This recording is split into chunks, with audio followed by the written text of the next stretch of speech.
Hey yo, what's up my good people? I hope you guys are good. I hope you're fresh. Welcome to the second episode of the Producer's Corner right here in the studio with your boy DJ Shades in the building.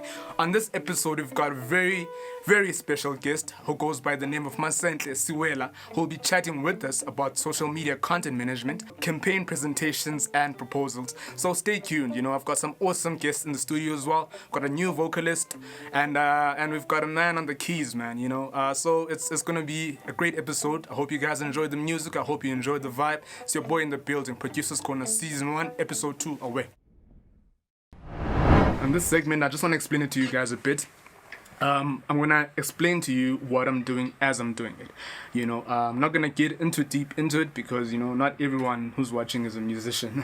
So yeah, I just want to keep it light, but I want to make it informative as well. So I'll take you guys through my creation process as a producer and how I start laying the foundation of the beat, how I make the magic happen. So yeah, that is what it is. Alright, so what are you going to do first? Before I get into it, man, for me, whenever I make a beat, it always goes with how I feel, It always goes with how I feel that day and how I'm feeling. If I'm feeling good, if I'm feeling positive, if I'm feeling nice, the music is going to sound like that. And, the way things happen today, is a reflection of that. What you hear in this song will be a reflection of how I felt and how everything in the studio is. So we're going to start off with laying down the keys, If you know me, I'm a person who loves soul, Everything that I do has to have a touch of soul in it, So yeah, I'm going to start laying the keys. Let's try it out now. Okay.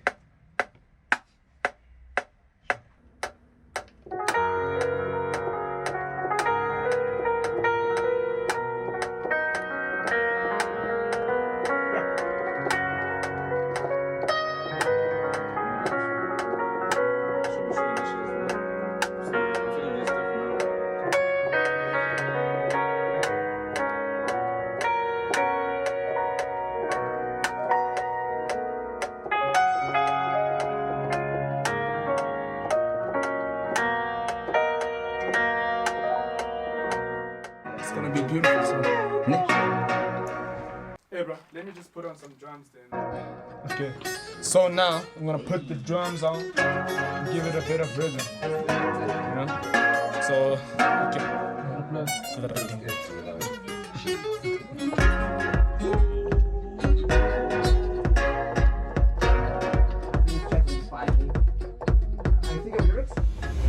So you guys have heard it for yourself. The beat, man, is starting to sound so nice, starting to sound proper. So now I'm gonna hand it over to Dave Monday, who's gonna put some guitar on it, and Squirrel on Six is gonna be rocking the saxophone on it. Maybe they'll give it a different direction. You never know. It's the Producer's Corner. Gotta be here to see it. Away, it's your boy in the building. Shout out. So check. Boom. I'm gonna do that. I'm just gonna stay there. Okay, can I take a solo? Yeah. So I'll be like. Let's see. Okay, I'll try and. So the chords now. Set as changing. Yeah.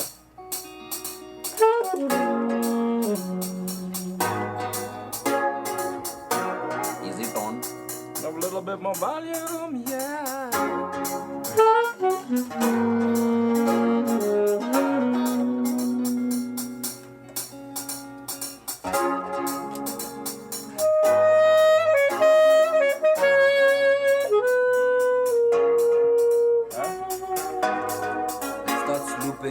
Out of time.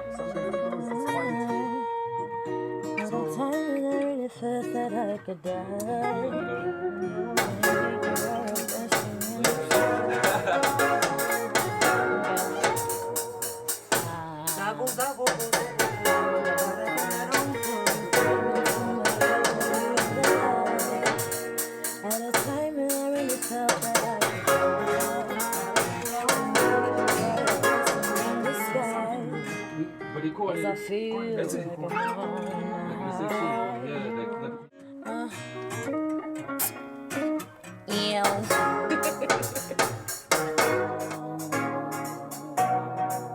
Okay.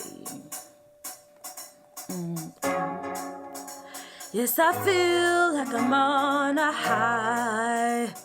I feel like I'm on cloud nine.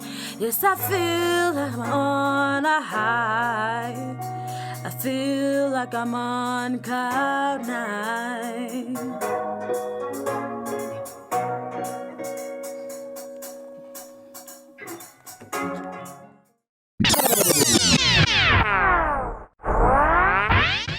How are you? I'm okay, man. I'm good. I'm good. I mean, I'm in the studio, so I'm happy. I'm making music, so I it's the see you. producer's corner. What do you think of the song Hello. so far? Pew, pew, pew.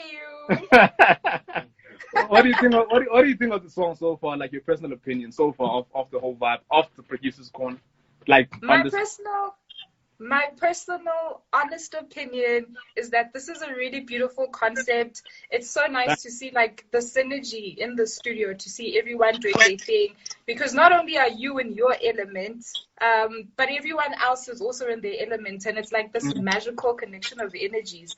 So that's really dope.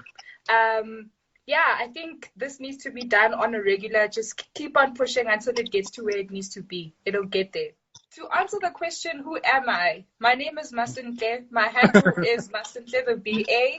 The BA stands for Business Analysis.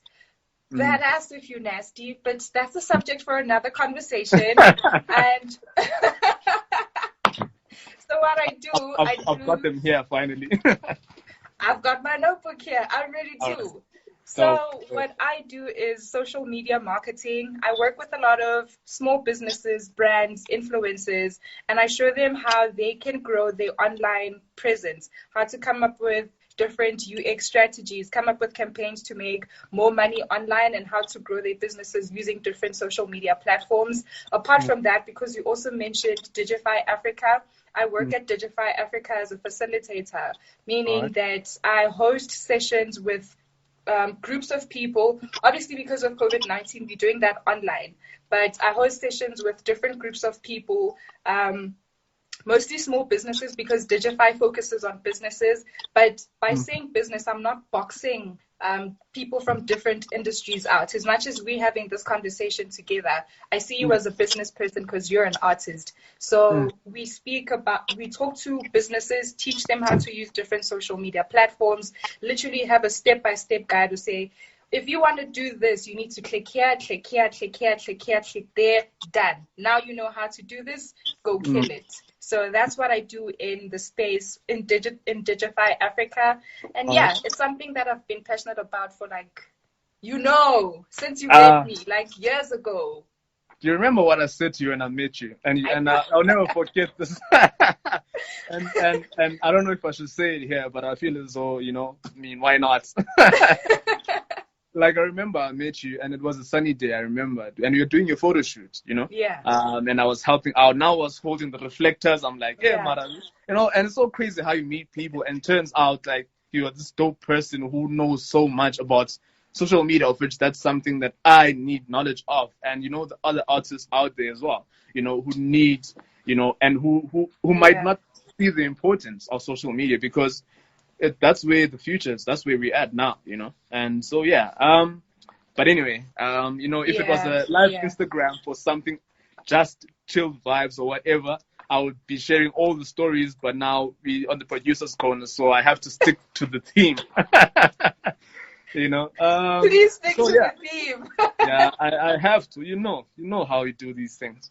Gotta be professional. So yeah, Masentle, I've got a second question for you that I have is, how has it been working in your field, and how long did it take you to understand the world of social media?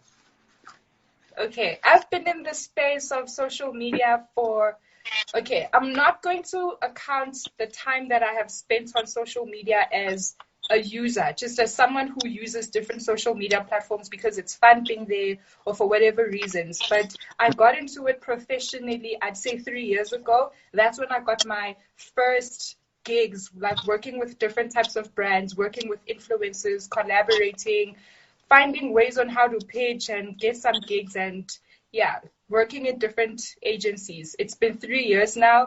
A lot of it I did while focusing on myself, building myself online. At some points, I spent a lot of time, a lot of energy, a lot of money investing into growing my online presence. And it paid off. I didn't think that it's today I would actually be training and teaching people what they need to know about social media. I thought I'd still be there like an influencer and stuff like that. And it's funny because I also mentioned Uguti, because you don't have to be an influencer to be influential. And I think I'm finally at that stage where I'm no longer an influencer. Can you please just repeat that sentence, because it sounds so deep and you know, I need to understand it a bit more. You don't need to be an influencer to be influential. I'm born in English when you live. All right, that's dope. That's so dope. Yeah. All right, and it's you can carry on. This long. Yeah, it's taken me this long to get to a stage where I now realize that the things that I have learned, the mistakes that I have made, is what makes the work that I do so valuable. And I get to share all of those things so people don't get to make the same mistakes that I made. So it's like paving the way for the next person to just take off the goodness. Just take off the goodness. And yeah, that's the cool thing about it. That's dope. That's dope. So how I see my people here. Hello, hey guys. All right. So how important is posting on Facebook as an artist? Like, if let's say you're more active on other social media platforms like Instagram, Twitter versus Facebook, you know, like, is it still as important, or is it like chilled if you don't post or once in a while? So I heard you at the beginning of the live, you said something like, people don't really like FB that much. And I'm like, they do. Really? They do. Think about it this way. It is important, and it will be important for a very long time. Think about it this way. Like, we are having this conversation on this specific platform, but who owns this platform? The owner of FB owns this platform. He owns WhatsApp as well. So it's like FB is the main umbrella, and then it's got all of these like other platforms that fall under it. So it is important as an artist for you to continue being present on these social media platforms. It's important for you to post. It's important for you to build a community online, because if you think about it, think about the first platform that came through. It was FB. And what we did there, we started posting pictures of ourselves. Hey, matric dance. Hey. We didn't know what it was. We didn't know. We didn't know. And that's what makes it so strong, because we built so much of ourselves on that platform. We started sharing our life events. When you got your first driver's license, you would post that. When you get your first job, you would post that, your age, your location, you checking in different events. That says a lot about the amount of data that they have about you as a person. And it's not just you, it's multiple people. That's what makes it so great, is that as an artist, when you start advertising, when you start targeting people with your music, you're targeting people that you specifically want to reach, because we've shared so much information about ourselves. You know, on that your biography on your profile, you mentioned that you like this type of movie, this type of artist, and so on and so forth. That's information that they use for your advertising as an artist. So it's not going to get out of fashion. It will always stay relevant. It's a great platform for conversions as well. So if you're just posting there, it's great. But if you're looking for conversions, it's one of the best platforms for any business and artist. So conversions are like, you want to get customers from that platform. You want to turn those people into customers. Oh, okay. Yes. All right. When you want to turn people into customers, it can be in a way where you're creating leads. So let's say you have a competition that you're running, and you want to collect a database of people that are interested in the music that you're creating. So what you can do for something like that is lead generation. That's also conversion. If you have a website and you want people to go onto your website, that's converting them from just liking a post to actually taking an action to go onto your website. So it's an amazing platform for exactly that. But yeah, I think as an artist, this is for artists. As an artist, you don't have to be on every platform. Stick to where your people are. Stick to something that you can manage if you don't have a social media manager working for you, and focus on that app and just blow up on it. All right. So focus on one app or one platform, but also be active on the other platforms. Is that what you're saying? No, I'm not saying focus on one app. I'm saying depending on your capacity. If you don't have time to manage all of these apps, because it's multiple apps at the same time, they need time. They need you to think about the different. Okay, let's break it down a bit. I'm gonna make it quick. With Twitter, you need to be very relevant. You can't just post something like you post on Facebook and then you just leave it like that. It's not going to work because people want to talk about what is happening right now. So it's different behaviors. So stick with one that you can manage as an artist. All right, thank you for that. I actually needed that information as well. Glad I could help. Yeah, thank you. So what is the best way and the best software to use when writing a campaign proposal, especially if you're not clued up on such things, and what should it look like? Because I remember when I had the idea of the Step in Your Shoes campaign, it was just like literally 1 page or 2 pages, and I sent it to you, and you just turned it into this amazing campaign on PowerPoint. I'm like, what? Because I'm a person who does proposals like not every day, but on the regular. But now I didn't see it in that way, and I was like, okay, Masentle is somebody that I want to work with, because now I learned something that I didn't know. So, what should it look like for other artists who might not know what a campaign proposal is or should look like? Put what needs to be there for the next person to receive it, because you might be DJ Shades and you're making amazing music and you want to collaborate with a brand, but if what you're conveying doesn't make the next person feel like they're going to get something out of it, then you've lost them. You can do the fanciest presentation, but if it doesn't speak to the person that's receiving it, then you've lost them. The follow-up question will always be, okay, so what's in it for me? So I'm going to mention key things that should be, you should think about when it comes to your campaign proposal. You can opt for PowerPoint. It's really great. Keep your slides to the point. You don't have to write full paragraphs. Nobody has time to read heavy text. Nobody has time. If people want to read novels, they'll go buy a book. So don't turn your proposals into a novel. Keep it very short, straight to the point. Numbers are everything. So if you've got stats that you have X amount of followers and you're getting X amount of reach, then put those numbers, because that will be a great way for you to show them that is the possible return on investment that they would get. So all right. Numbers, aesthetics, keep it short, clean, straight to the point. All right. Okay. Masentle, we're running out of time. Actually went over time. But thank you for your time, and thank you sorry about that. for departing, and giving us and blessing us with some knowledge on the Producers Corner. We'd love to have you back.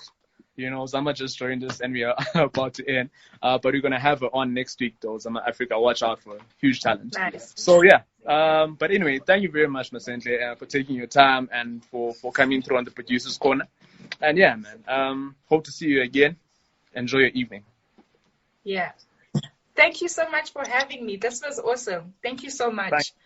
Thank you. But I'm sorry about the people that are joining now. But anyway, you can catch the full episode on YouTube.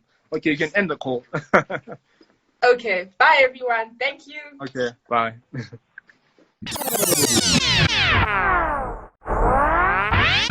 So welcome back, people, to the Producer's Couch.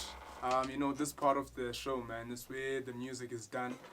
It's where we get to actually know the artists, just a little bit better.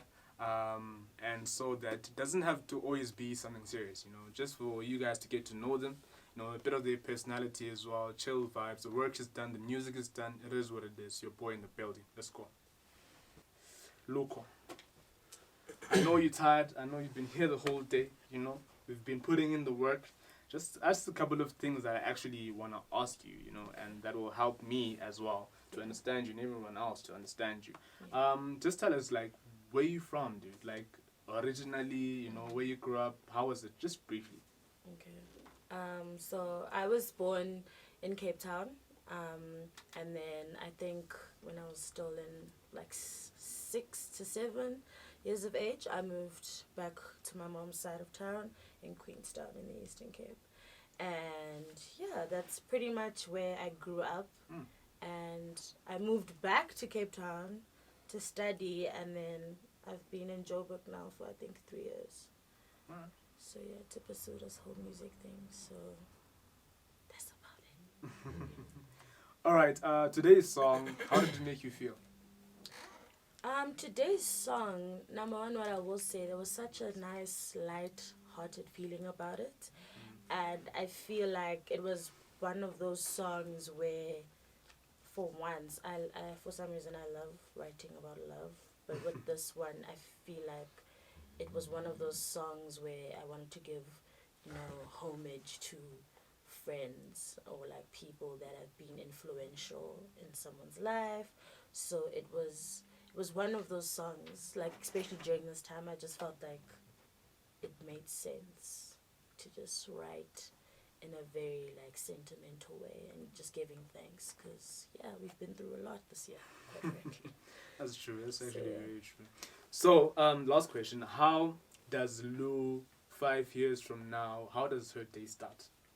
5 years from now, how does your day start? 5 years from now, I have rehearsals at 10 a.m. with my backup singers with my band. All right. We're touring South Africa, period. So we're preparing for the show. Yeah. All right. All right. Thank you. And now, we have the saxophone man in the studio. Boom. Mr. Boomage. Boomage. So yeah, Scorer man, I just have 3 simple questions for you. Yeah. What's your biggest pet peeve?